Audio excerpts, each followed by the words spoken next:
Hi everybody, thank you for joining me today for this week's question and answer video. Today's Tuesday. I'm a day late.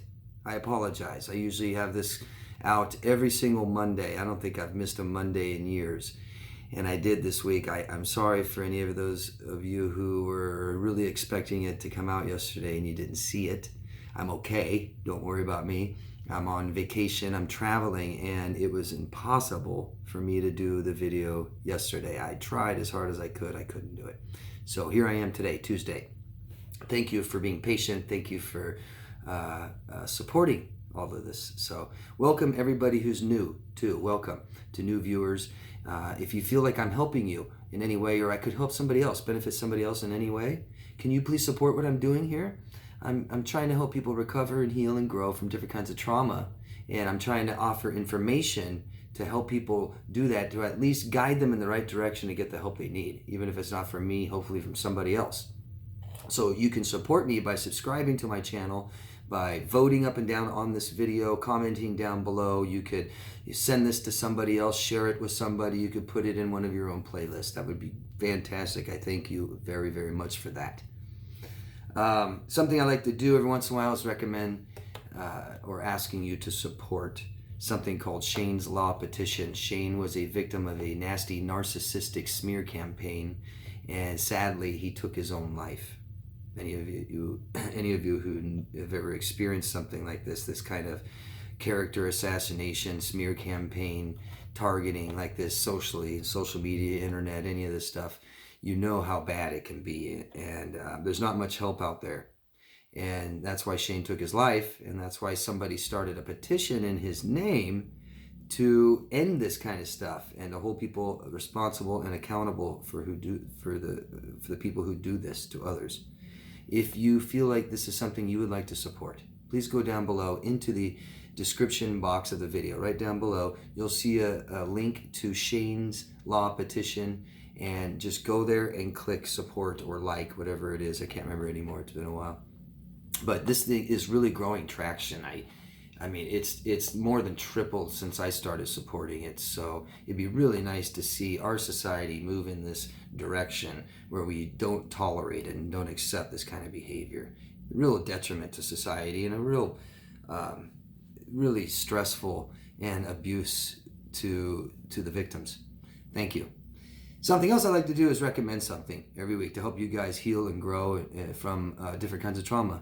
And so what I did this week, usually it's a book or a supplement or something to help you sleep or exercise or stuff like this. But this week, I preach, I talk about all the time about how to heal from trauma, some of the steps, what to look out for, what to expect, how to do it, and to always get professional help. So this time I just looked up a different source, a source on recognizing the effects of trauma, understanding the importance of healing, embrace positive affirmations, and exercise is the essential steps for what NAMI.org recommends for people who are recovering from emotional trauma. So let me read this to you. It's just an outside source, not from me, for a change. While trauma is a terrible thing for someone to go through, that doesn't mean that you have to live with it for the rest of your life. Recovering from abuse-related trauma can be incredibly challenging, but it is possible. Here are 6 tips you can do to help you in the healing process. Hopefully you guys get something out of this. And I'll put a link to this down in the description box if you would like to look it up and look into it more. Number 1, recognizing the effects of trauma. Trouble sleeping, panic attacks and anxiety, substance use, eating disorders, flashbacks of sexual or physical violence, feelings of self-hate and low self-esteem, fearing people and relationships, and suicidal thoughts. I would imagine that's the majority of you watching this. Number 2, understand the importance of healing. It's important to know that healing is key to overcoming trauma. Healing is different for everyone, but for any person requires the intention to release past traumas and recover. This intention can allow survivors to focus on themselves. Negative thoughts and feelings can be overwhelming at times, but with healing, survivors can take their attention away from the negativity and focus on what their needs are. Allow survivors to develop closer relationships with other people. That's the goal, isn't it? It's important to allow your friends and family to serve you as your support system as you take part in the healing process. Be careful for the people in your lives that don't. This is to help survivors relieve their pain by finding the different avenues to cope, such as taking care or taking up a new hobby, returning to once abandoned hobbies, getting out more, etc. Help survivors experience their feelings again after releasing all the emotion trapped within from past traumatic events. We've got to release this and get rid of this and process this and understand it. Number 3, embrace positive affirmations. Depression follows these failed abusive relationships big time, and we become so negative that inner critic, right? We become our own worst inner critic. Refocusing the subconscious mind starts with forcing positivity. The negativity or the inner critic can stir self-sabotage and hold you back from embracing positive things. Refocus the inner critical voice by putting in place a system of positive affirmations that you can use daily. Positive affirmations can interrupt these disruptive and unwelcome thoughts and turn them into something better.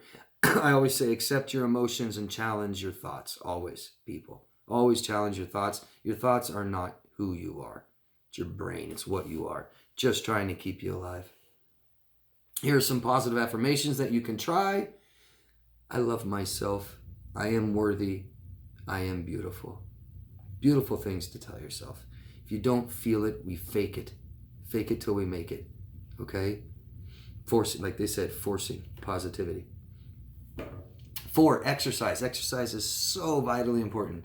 You can also heal the mind through your body. Find at least one form of exercise that you can easily get into that helps you release the grief, rage, and hurt that can stem from the aftermath of abuse and trauma. And that's just so important. It's so important for our health, for our digestive system. It's important for us to sleep better. It helps us regulate our emotions, especially anxiety.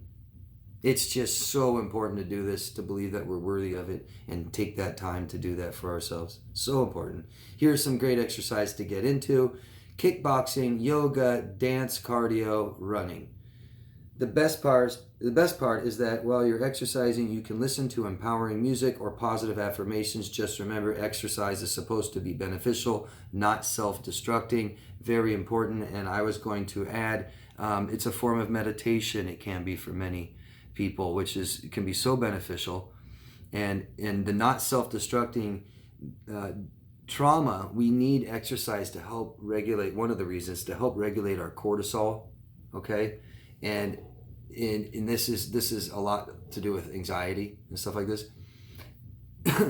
But we can work out too much, and it creates more cortisol. We can be hard on ourselves. It's a form of it can go along very well with eating disorders, right? Not eating anything and exercising too much and destroying our body, hurting our bodies. Next one, number 5, embrace creativity. We can write, draw, paint, play, and write music and arts and crafts and any other thing that you think that is creative. Okay? So important to be creative and to express ourselves. In these abusive, traumatic relationships, we have totally lost a sense of who we are. We've compromised ourselves. We don't know what we want, what we need, maybe not even how we feel. We lost our value system, and it's extremely important to start expressing ourselves and getting our sense of self back. And that's a beautiful way to do it. Number 6, don't be afraid to seek help. Finally, ask for help. It doesn't make you helpless or powerless. It shows how brave you are to seek help and be open to receiving it. It also raises your self-worth. You have to believe you are worthy of the help you're asking for and receiving. Find a validating mental health professional who specializes in trauma and understands the symptoms. You can also find a support group of fellow survivors who understand you. If you need more support, you can contact the National Domestic Violence Hotline toll-free at 1-800-799-SAFE, S-A-F-E, or 7233. Or chat live online at www.thehotline.org. Although the road to recovery is rarely short or easy, it's always worth the effort, or let's say you are always worthy of it. Plus, there's no time limit to learn and heal. Just take one small step at a time. That is so important to remember. People ask me, how long does it take? It takes as long as it takes. This is something that, this is life. These are life lessons that we must learn, and we always are trying to be better versions of ourselves till we die. So is it, or when is it really over? I'm not saying you're suffering. I'm saying you're healing, you're learning your journey of yourself and your future. So I'm going to put this in the description box if you guys are interested in reading it again. I just wanted to kind of grab an outside source to kind of confirm what I've been saying. I've been saying a lot of these things to you guys. Okay, let's get started with the questions. A lot of great questions. If I miss your questions, I'm so sorry. Please ask me again, guys. If I don't understand your question, you don't understand me, please ask me again. There are no bad or wrong or stupid questions, only bad, wrong, and stupid answers. So ask. That's how we heal. That's how we learn and understand that we aren't bad people. Okay? All right. First question is from Chase the Sun. Don't know where you're from. Oh, and that reminds me. Oh, yeah, New York City. Please tell us your locations, guys. That's something I really like, and I know a lot of you guys like that. So just tell us where you are, and you can be general. Thanks. New York City checking in. Is it normal to feel like I'm losing my mind? As I come out of the fog, analyze my own codependency, I don't know how else to describe how I'm feeling. It feels like a paradigm shift going on in my head. Maybe it's dissociation. I don't know. Maybe I just psyching myself out. Maybe it's the anxiety. It could be any of those things or all of those things, okay? So when we have these super dependent relationships that have been very dramatic and traumatic, our hormones have gone up and down and up and down and up and down. And this is why many of you may want, there'll be a part of you that wants your abuser back in your life to abuse you some more. And then there's a part of you that says, I don't love that person. I can't stand them. I don't want anything to do with them. That's that dependent pull from your brain, from the hormones that you got. The hormones going up and down, just like all other addictions. This is an addiction. Okay, so when the relationship is over and we don't see them anymore, this relationship is done, our hormones, our happy, feel-good hormones could be all the way drained down to the bottom, out, none. And it feels horrible that we can't pick those up ourselves anymore. That's what dependency is. Many different things going on. Anxiety, depression. So it's a really important time to really take care of yourself. And everything we can't do alone, ask for help and get a support system. And some of the best support is hiring it, okay? You asked if this is normal, and I get that a lot. And, this isn't a normal situation, okay? So maybe it's a normal reaction to an abnormal situation or experience, okay? But I guarantee you what you're feeling is very common, even if I may not totally understand what you're feeling. I just know that we feel scared and we feel lost and we feel unstable and we've lost a sense of who we are, and we have so many emotions. We feel unstable and impulsive, and we feel scared and we may not trust anybody. A lot of this is hormonal and chemical, I'm telling you. Get the help that you need. There's help out there, okay? I'm sorry. And it could be dissociation, could be anxiety. I would imagine maybe some of both. That dependent feel, kind of like a nasty, disgusting hangover. A lot of my clients come to me and they look like heroin addicts. Keep asking questions, keep learning. Thank you. And Eddie says Eddie, but the name is Tammy from California. Hello, Tammy. Hello, David. Thanks for answering my question. When do I know that I'm truly healed from a narcissistic, abusive relationship? Is the feeling of indifference possible to reach? Totally. I love that word to describe that. Indifferent. I don't wish harm on my ex, but and maybe I wish her the best, and other people that have abused me in my life. I don't care. I don't want to know what they're doing. I've been offered to know. People have asked me if I want to know. Don't want to tell me. No thanks. I hope they're okay. Just like any other person in my past that I don't have emotions involved with anymore. So how do you know you're truly healed? So I give you some signs. I've given signs before. One way is that you can explain it really well to people. Remember in the beginning, you guys say, nobody understands me. You may not understand. That's typically what's going on, especially with trauma. Trauma we don't understand. It causes shame, makes us feel like bad people. And we can't explain it to our loved ones very well. Being able to do that is a good sign you're healing or healed. Another is there's no emotional triggers. I'll often talk to my clients and maybe I'll ask them about their childhood, right? And I'll say, do you care to talk about your childhood? Are you okay with that? And they might say, sure, okay. And I'll say, what, do you get any emotions from that right now? Just me asking you about your childhood? Does this bring up any kind of emotions or negative emotions? Are you afraid or sad? Do you have any emotions tied directly to your childhood when brought up? Okay, so if your relationship doesn't do that, that's a good sign you're healed. Another good sign you're healed is that you understand really well why this happened, okay? And you know what a good, healthy, positive, growing, functional relationship consists of. Not what it doesn't consist of, not all the bad things. You actually know what it takes. That's a good sign, isn't it? Right? That you've gotten a lot of things back that you lost out of this relationship, whether it be your family, your friends, your self-interest, your own self, right? Found yourself. That you feel better than you did before the relationship. A lot of us, I hear a lot of you guys, a lot of us say, I want to be the person I was before. I just want to be like how I was. I want my old life back. I want to feel how I used to before this.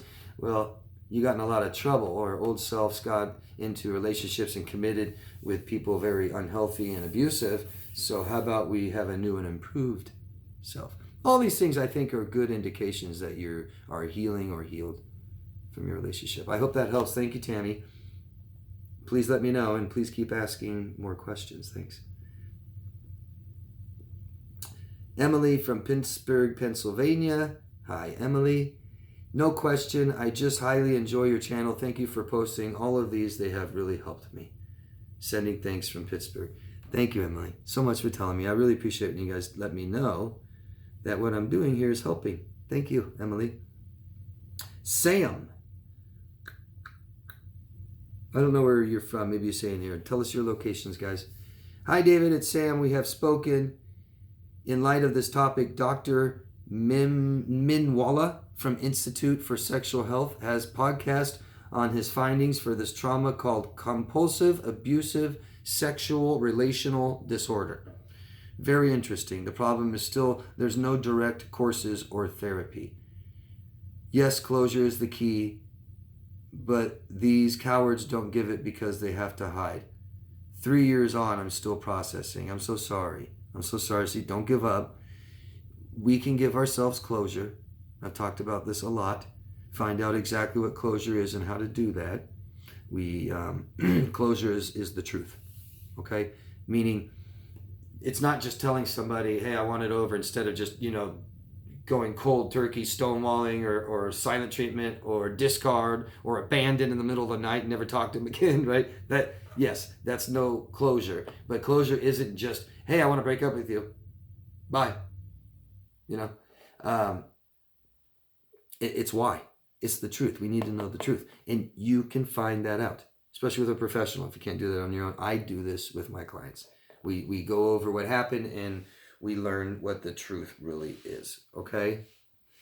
Also, you're talking about sexual trauma, sexual betrayal trauma. This doctor you brought up calls it something else, and you said there's no courses or therapy. Well, there is therapy. There's talk therapy. That's number one and always will be. You can heal from sexual betrayal trauma from talk therapy.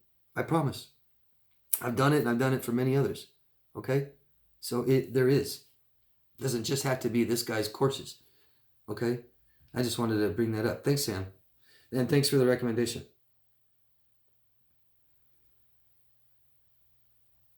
Can I suggest a book about childhood sexual abuse? The Courage to Heal by Ellen Bass and Laura Davies.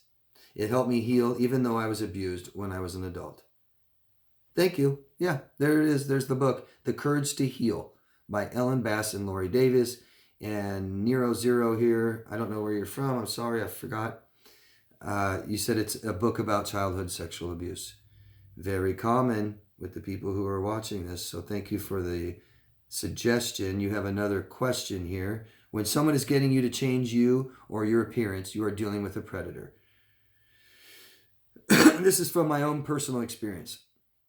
They get you to change your hair, etc., to see how much you're willing to bend to their control. It's like a test.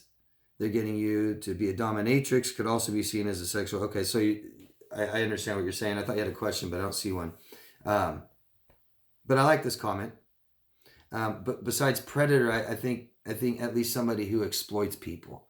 I think that's really what it is, right? I either care about who you are or what you are. I say this all the time to people to help you understand that we are all different. People aren't all like you. And some people, narcissists, but other people, you don't have to be a narcissist, don't appreciate or value emotional connection with people. And I don't care who you are, right? I say in relationships with narcissists, there's no room for yourself.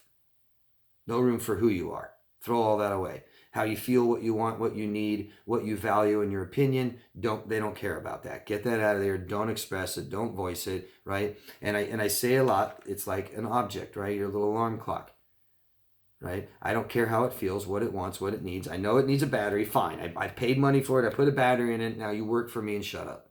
Period. And so there's people that don't care about emotional connection, they don't value it, and they exploit people for what they are and what they give them. Period. Hope that makes sense. Thank you. Willa from New Jersey. Hello, Willa. Willa's awesome. Great contributor to the channel. Been with me a long time. From New Jersey. Is a personality disorder the same as an actual mental illness? I'm going to give you my opinion.